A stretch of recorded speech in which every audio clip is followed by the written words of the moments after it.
오늘 같이 보실 하나님 말씀은 스바나서 3장 1절에서 8절까지 보겠습니다. 스바나서 1308쪽입니다. 1절에서 8절까지 말씀을 먼저 제가 한 절 읽겠습니다. 교독합니다. 1308쪽. 패역하고 더러운 곳 포악한 그 성읍이 화 있을진저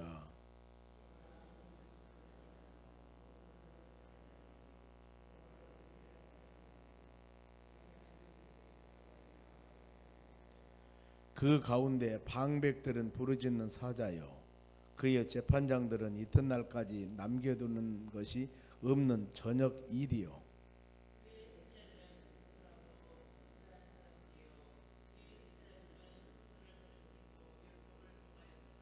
그 가운데 계시는 여호와는 위로우사 의로우사 불의를 행하지 아니하시고 아침마다 빠짐없이 자기의 공의를 비추시거늘 불의한 자는 수치를 알지 못하는도다.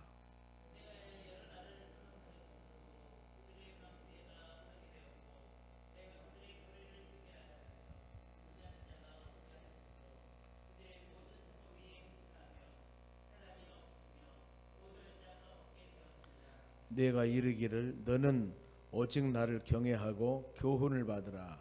그리하면 내가 형벌을 내리기로 정하기는 하였지만 너의 거처가 끊어지지 아니하리라 하였으나 그들이 부지런히 그들의 모든 행위를 더럽게 하였느니라. 나 여호와가 말하노라. 그러므로 내가 일어나 벌할 날까지 너희는 나를 기다리라. 내가 뜻을 정하고 나의 분노와 모든 진노를 쏟으려고 여러 나라를 소집하며 왕국들을 모으리라. 온 땅이 나의 질투의 불에 소멸되리라. 아멘. 옆 사람에 인사합시다. 오늘도 승리합시다. 좋은 하루 되시기 바랍니다. 오늘 하나님 말씀은 공평과 사랑의 하나님 말씀입니다. 스바나서 마지막 3장입니다. 소선지서와 대선지서를 구별할 때 호세아부터 시작해서 말라기가 12권의 소선지서입니다. 그리고 이사야에서 이사야, 에레미야, 예가, 다니엘서, 에스겔서 이게 바로 대선지서. 그것은 길이가 좀 길다고 그랬죠 보면은. 그런데 짧은 것도 대선지서에 들어있는 부분들은 역사적인 부분이 기록한 기간이 길다 이렇게 말씀을 드린 것 같습니다. 스바나서 마지막 마치면서 스바나서는 여호와 날 그랬습니다. 하나님이 반드시 심판한다. 심판날 이걸 지금 말씀을 하고 있습니다. 그래서 오늘은 이 전체 뒤에까지 20절 말씀인데 두 파트로 나눠 있어요. 하나는 하나님은 반드시 이 공의에 따라서 심판하신다. 그냥 막 벌을 주는 것이 아니라 그리고 하나님은 사랑으로 회복하신다. 일반적으로 소선지서는 그런 내용들입니다. 거기 가다 보면은 회복하고 소망 주는 것. 그들에게 심판, 책망, 어려움 주나 결국에 회복하고 소망 준다. 다음에 학개서가 나오고 그 다음에 스가랴서가 나오고 말라기서 이제 학개, 스가랴, 말라기 이 세 성경 말씀이면은 구약에 맞춰 보면은 여기서도 학개, 스가랴, 말라기는 나름대로 다 의미가 있습니다. 보면은 마지막에 바벨론 나라 70년 포로 생활하고 돌아와서 이제 성전 짓고 그들에게 예수 그리스도가 메시아가 오실 것이다. 그들의 대망을 주며 마지막 믿음으로 어떻게 살 것인가 하는 것을 기록하는 게 이 내용들이거든요. 그래서 우리가 하나님 말씀 성경을 마음에 깊이 새기면서 매일매일 우리의 신앙을 그때그때 점검을 한번 해보는 겁니다. 이 시대에 이렇게 하나님께서 은혜를 주시고 책망을 하고 복을 주시고 구원해 주셨는데 오늘날 시대를 한번 조명해 보면서 우리의 삶은 어떻게 살아야 할 것인가. 그러면서 그 말씀 붙잡고 나아갈 때 우리 신앙이 가장 바른 길로 인도해 주실 줄로 믿습니다. 하나님은 여러분 사랑은 무한하다. 많이 이런 말씀을 깨닫고 듣습니다. 왜냐하면 예수님의 제자가 12명인데 베드로가 있습니다. 갈릴리 바다에 고기 잡는 사람입니다. 그를 택해서 예수님 제자로 삼았습니다.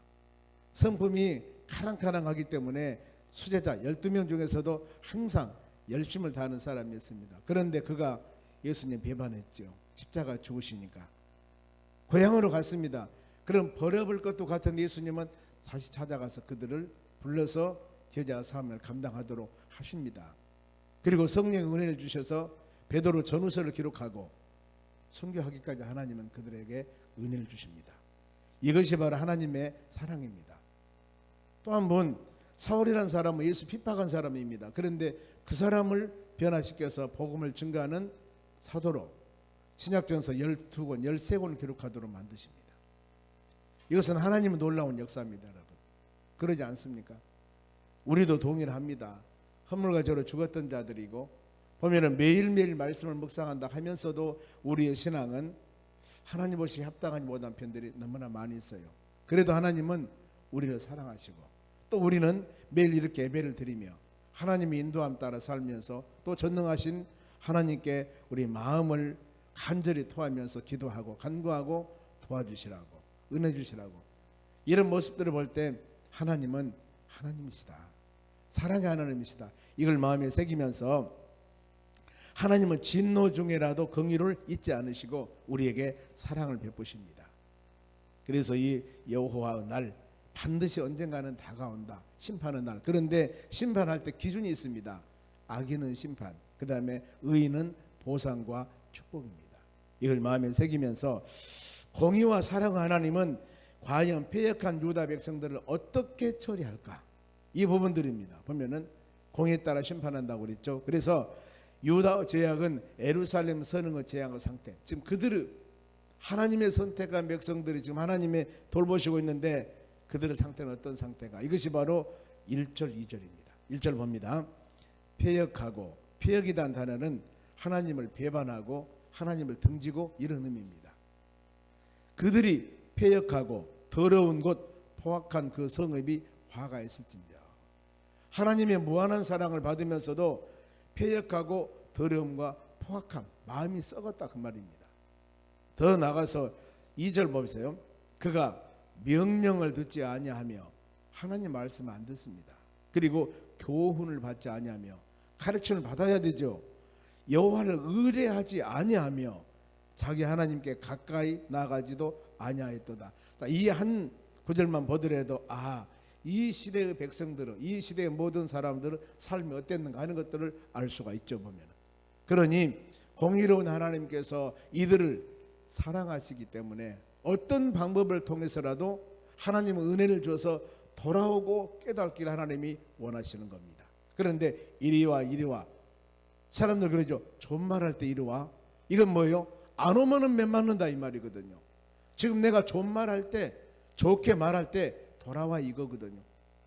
근데 이때 돌아와야만 서로 좋은 관계가 되어져야 되는데 이때 안 돌아오면은 매를 맞고 울고 매를 때리는 사람도 마음이 아프고 맞는 사람도 기분이 안 좋고 이런다 그 말입니다. 그런데 이 우리가 구약 소선지서를 쭉 말씀 묵상하면서 얼마나 돌아오라고 말씀했습니다. 특별히 호세아서 처음 시작할 때 6장이나 12장 보면은 돌아와라 치셨으나 내가 싸매게 할 것이다.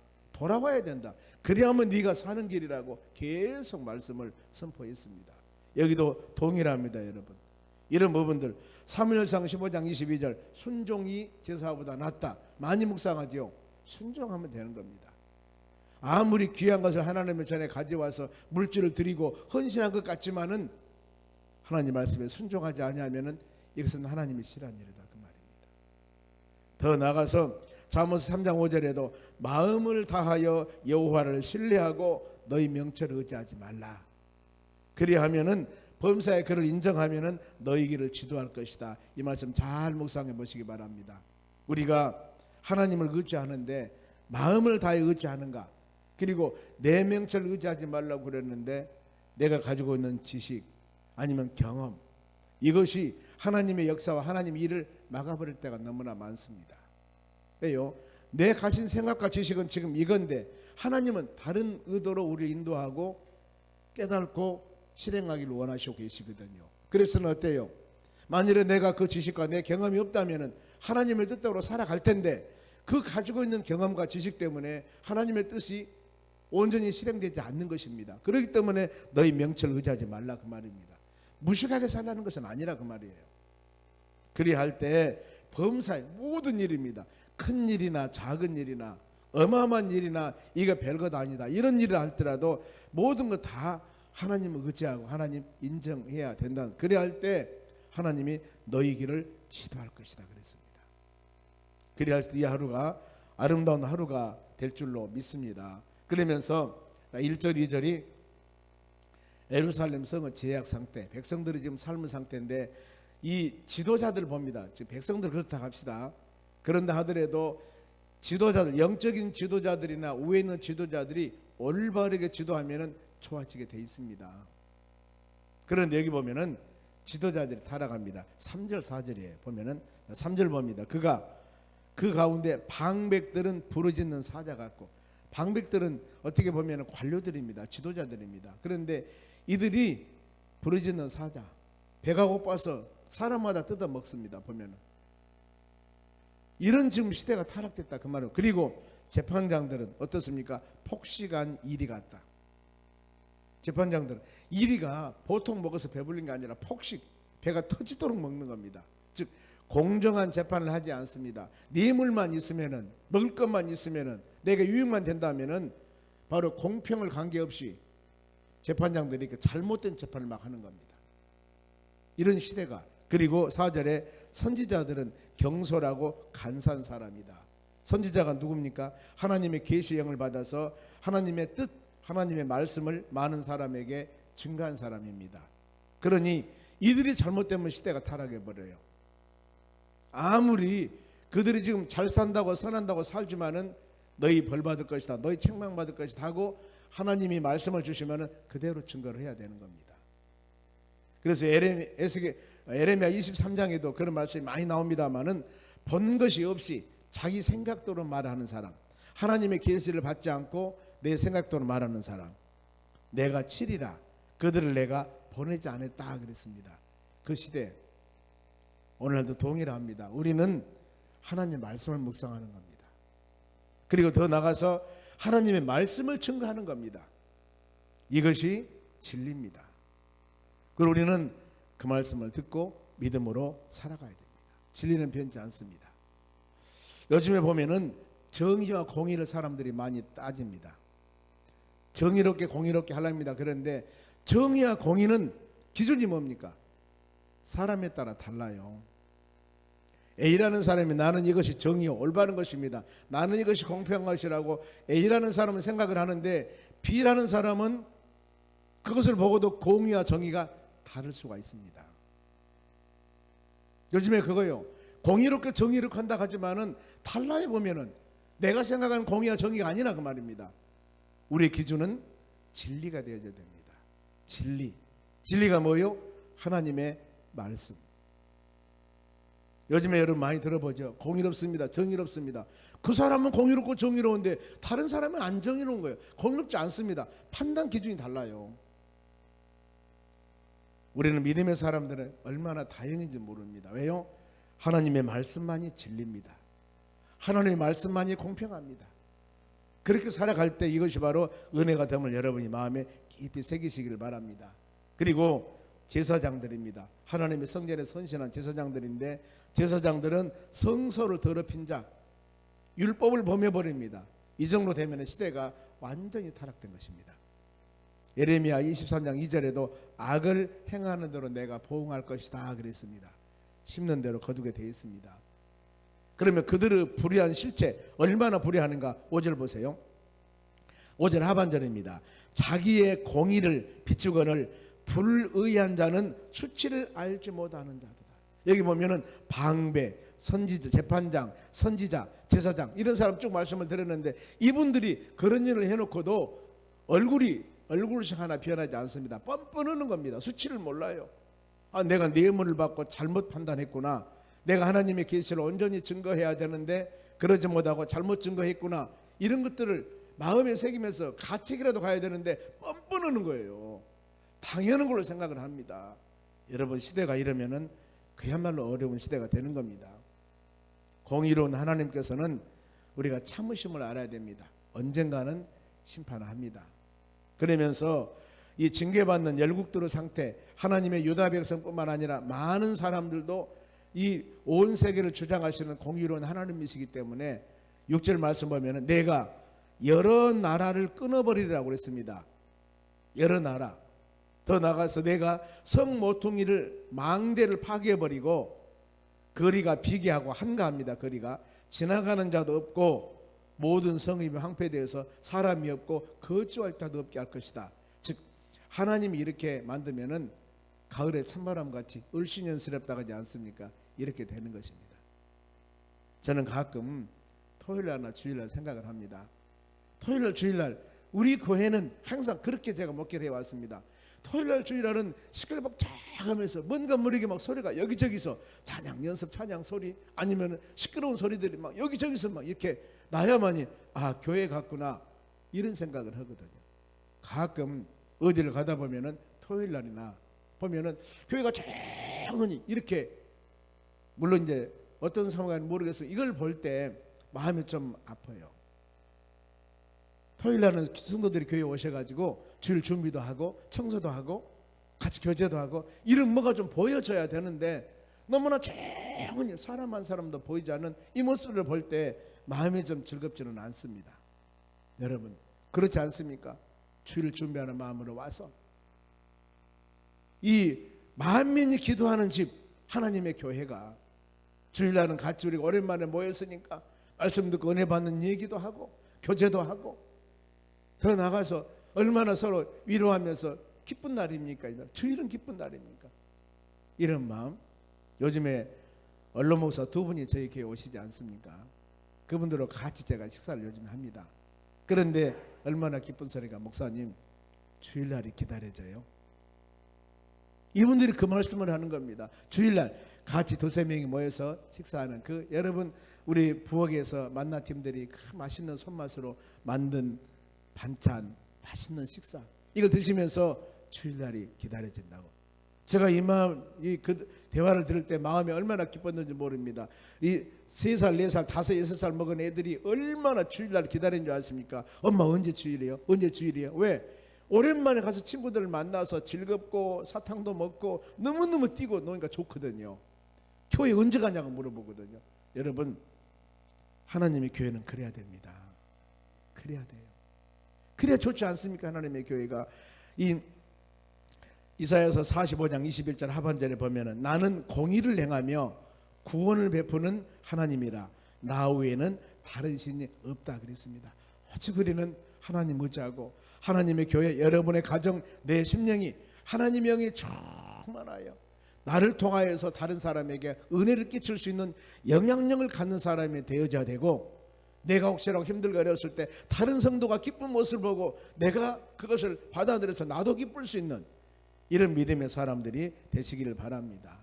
그러면서 하나님이 유다 백성들을 훈계합니다. 훈계한 내용 7절 같이 한번 읽어볼까요?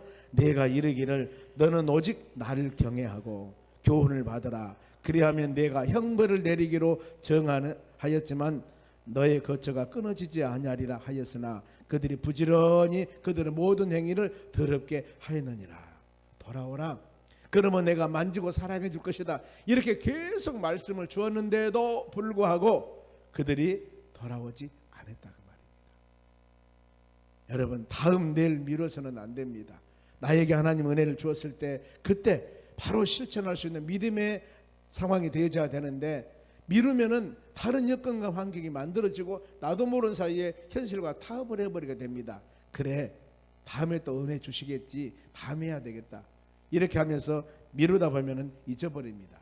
잠언 13장 1절에도 지혜로운 자는 아비의 훈계를 듣고 거만한 자는 듣지 않는다 그랬습니다. 지혜로운 자 여러분 우리는 지혜로운 믿음의 자녀들입니다. 말씀 들었을 때 순종하는 믿음의 사람들이 되시기를 바랍니다. 그리고 하나님 피력한 유다에 대한 명령을 합니다. 8절 말씀에 보면은 벌할 날까지 심판을 기다리라 그랬습니다. 벌할 날까지. 그들의 죄악의 현상이 하나님은 유다 심판뿐만 아니라 열방도 내가 언젠가는 심판할 것인데 기다려. 그 내면에는 회개하고 돌아오라 그 말입니다. 그러면서 징벌의 상태 8절 하반절에 온 땅이 나의 질투불에 소멸되리라. 하나님이 매를 가지고 맨면을 때리기로 생각한다면 나의 질투의 불이라고 그랬습니다. 나의 질투의 불이 모든 것을 소멸시킬 것이다. 그러니 어때요? 이러기 전에 빨리 돌아와야 돼. 그러면서 하나님께서는 회개한 자들에 대한 하나님의 구원 계획, 이방인들까지도 이제 사랑의 하나님, 은혜 하나님 말씀을 쭉 합니다. 9절 말씀 보면 여러 백성이 이방들 사람들도 동일합니다. 입술을 깨끗이 하고 여호와의 이름을 부르며 한 가지로 나를 섬기게 하리니 그랬습니다. 다 우상 버리고 돌아와. 그리하면은 모든 사람을 살게 할 것이다. 에스겔서 18장 23절에 내가 악인이 죽는 것을 어찌 기뻐하랴? 그가 그 길을 돌이켜 사는 것을 어찌 기뻐하지 않겠느냐? 이게 하나님의 여러분 마음입니다. 악인이 돌이켜 돌아오기를 원하며 잘못된 길로 가는 자들이 회개하고 돌아온 것을 누가? 하나님이 기뻐하신다 그 말입니다. 하나님이. 우리가 한 영혼도 전도해서 주의 전하면 얼마나 여러분 기쁩니까? 전도해본 사람만 맛을 알아. 그러니 전도한 그분은 저분이 혹시라도 교회 왜 안 오셨을까? 혹시라도 얼굴이 그늘어지는가? 은혜를 못 받았는가? 하면서 노심초사하는 거예요 보면은요. 그러니 어때요? 한마디 언어라도 조심해야 합니다. 왜? 처음에 전도받아 온 사람들은 혹시라도 상처를 받을까 봐. 그래서 할 수만 있으면 여러분들이 내가 전도한 사람은 그분이 어느 정도 될 때까지 어때요? 식사도 같이 하고, 아니면은 이 우리가 카페와 식당이 두 군데가 있습니다만은 처음에 전도받은 사람은 여러분 카페를 모셔다가 전도한 사람이 같이 식사해요. 왜요? 줄 서서 밥 먹으려고 줄 서기가 여러분 못 쓰는 거예요. 내가 이거 먹으려고 여기 왔는가? 그러면서 이상한 생각을 하는 겁니다. 은혜 받았는데 말씀으로. 그러니 그분을 데리고 어디로? 카페로 가서 같이 식사하면은 카페 섬김 사람들이 있지 않습니까? 거기서 자유스럽게 얼마나 여러분 기분 좋습니까? 그래야 됩니다. 우리는 한 영혼 요즘에 등록하는 교인들이 조금 코로나가 완화하니까 한 분 한 분 계시지 않습니까? 이런 분들을 잘 섬겨서 믿음으로 우리가 같이 강건한 믿음의 사람이 될 수 있도록 기도해야 됩니다. 그것이 바로 하나님이 기뻐하는 일이에요. 악인들이 돌아와서 사는 것을 어찌 하나님이 기뻐하지 않겠느냐 하고 말씀하지 않습니까? 그리하여서 구원받는 자들의 자세가 이제 하나님 내가 은혜 받았으면 10절입니다. 애물을 가지고 와서 내게 바칠지라 그랬습니다. 감사의 표시는 반드시 있어야 됩니다. 골로새서 3장 16절에도 감사하는 마음으로 찬양하라 그랬습니다. 여러분 찬양할 때 내 목소리 자랑이 아니라 하나님 나를 찬양대에 세워주심을 감사합니다. 나에게 찬양할 수 있는 입술 목소리 주심을 감사합니다. 어떤 사람은 찬양대에 쓰고 싶어도 이 목소리가 안 돼서 못 쓰는 사람도 있는 거예요.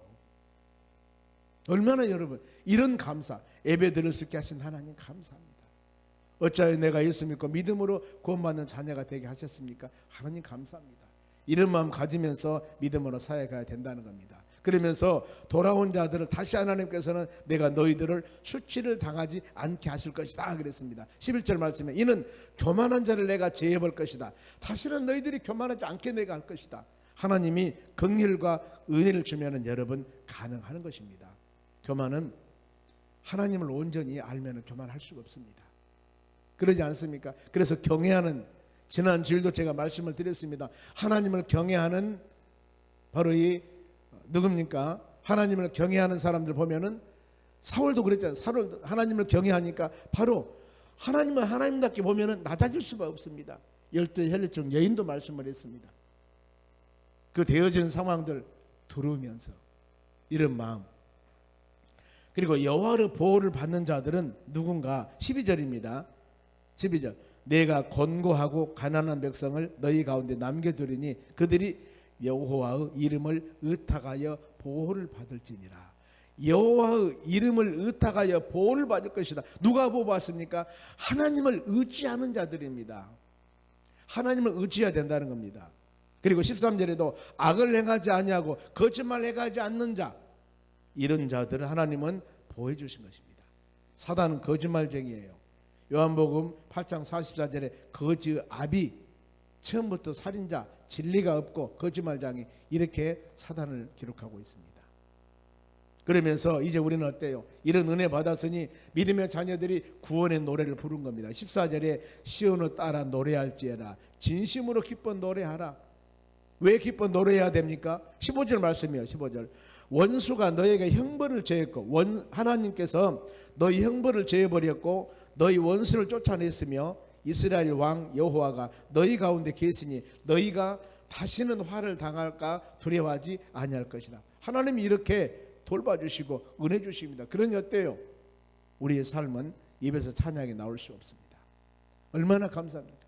이제 감사하고 찬양하는 믿음의 자녀가 되어야 되는 겁니다. 그러면서 이후로 백성들의 자세를 보면 16절에 두려워하지 말라. 그 날에 사람이 예루살렘에 이르기를 두려워하지 말라. 시온아 너희 손을 늘어뜨리지 말라. 여러분 어깨가 축 처지 말아요. 왜 어깨가 처져? 힘 좀 내. 그러지 않습니까? 다시는 그렇게 살지 말라는 겁니다. 힘 가지고 시편 42편 5절에도 내 영혼이 왜 낙심하면 불안해하느냐. 하나님께 소망을 두라. 그가 너희를 도우실 것이라 그랬습니다. 이런 믿음 가지고 살아가는 여러분 되시기 바랍니다.